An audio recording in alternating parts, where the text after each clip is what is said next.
They mocked Molly for her mismatched eyes, one blue, one brown. They called her names. Witch! Freak! Curse girl! But none of them knew the truth. Molly could see things, not ghosts. Not monsters. She could see death. Not just that someone would die, but how, when, and sometimes, why. At first, she kept it to herself, but in her new school, things were different. Cruel. A group of students used her, forced her to give them answers to every test. She didn't study. She just knew. The teachers grew suspicious. The students didn't care. They threatened her, called her names, broke her window, left notes. You talk, you disappear. But one day, something changed. As they circled her after class, laughing, demanding her to predict the next quiz, her eyes glazed over. She didn't move. Then, softly, she said, "Don't go to the tracks today." They laughed. "What tracks?" one sneered. She looked straight at him.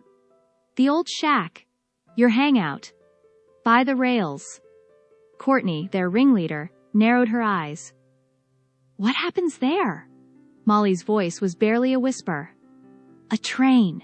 A derailment. A red boxcar that crushes the shack at 4:12 p.m. They stared and laughed again.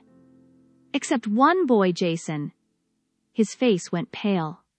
Later that day, the group gathered in the shack anyway, except Molly and Jason. 4:12 p.m. The ground shook. The sky split with the scream of metal. A red boxcar, just as she said, hurtled off the tracks. The shack was splinters in seconds. Screaming, they ran, some barefoot, others bleeding. They lived. Because they'd left just seconds before it hit. "Molly?" She watched from the hillside. Quiet. And as the others looked up at her in disbelief, she turned to go.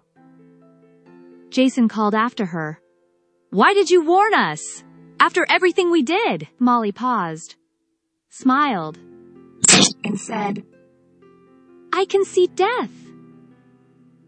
But I still choose life."